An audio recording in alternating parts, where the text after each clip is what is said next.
你爱我，我爱你，我是本傻甜蜜。你爱我，我爱你，我是本傻甜蜜。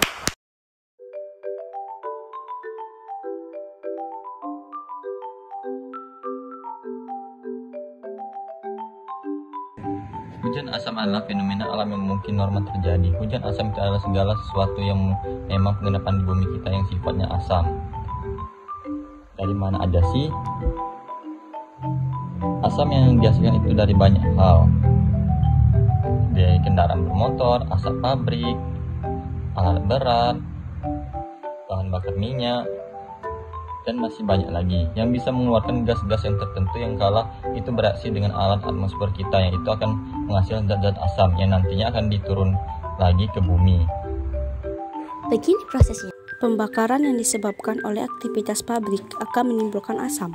Asam-asam yang disebabkan oleh aktivitas manusia seperti aktivitas pabrik akan naik ke atmosfer. Setelah naik ke atmosfer, ada asam-asam yang misalkan seperti sulfur dioksida ataupun nitrogen dioksida yang akan bereaksi dengan atmosfer kita, yaitu ada air dan juga ada hidrogen atau air dan udara. Kalau itu bereaksi, maka akan menghasilkan asam. Nah, asam apa aja sih yang dihasilkan? Asam yang dihasilkan yaitu asam sulfat dan asam nitrat yang nantinya secara hidrologis itu akan turun lagi jatuh ke bumi dan terjadilah hujan asam. Bagaimana sih cara untuk mengetahui hujan asam? Sebelumnya hujan asam itu kayak gimana? Kayak gini? Atau kayak gini? Atau yang kayak gini? Bukan gitu ya guys. Jadi gimana sih? Nah, begini cara untuk mengetahuinya.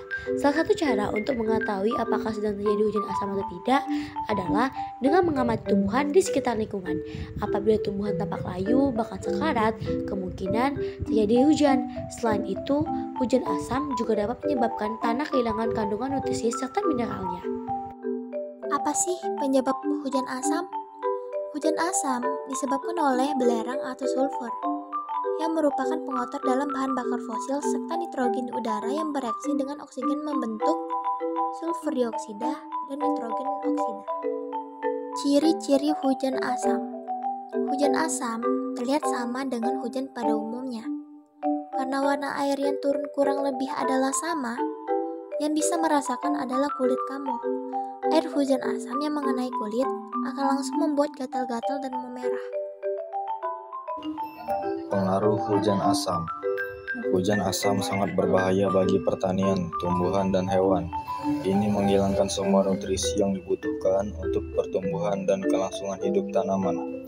Hujan asam mempengaruhi pertanian melalui perubahan komposisi tanah. Hujan asam mempengaruhi pertanian melalui perubahan komposisi tanah. Ini menyebabkan masalah pernapasan pada hewan dan manusia.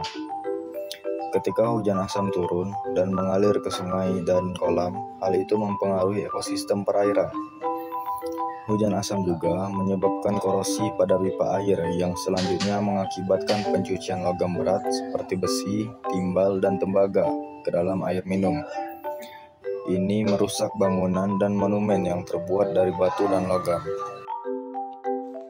Dampak hujan asam yaitu menyebabkan tumbuhan menjadi layu, kering, dan mati, dan merusak ekosistem perairan. Hujan asam dengan kadar air yang tinggi dapat menyebabkan gangguan pernafasan pada manusia, menyebabkan korosi dan merusak bangunan, hewan terancam mati akibat karbon dioksida yang berlebihan, dan menyebabkan berbagai macam penyakit. Pencegahan hujan asam. Tahap 1, satu-satunya tindakan pencegahan yang dapat kita lakukan terhadap hujan asam adalah dengan memeriksa emisi oksida nitrogen dan belerang. Tahap 2, mengurangi penggunaan bahan bakar fosil seperti batu bara dan minyak bumi bensin, membatasi penggunaan listrik, dan tahap 3, menggunakan sumber energi terbarukan seperti pemanfaatan energi surya hingga tenaga angin, pemakaian kendaraan dengan bahan bakar yang ramah lingkungan. You gotta strut like you mean it, free your mind, it's not enough.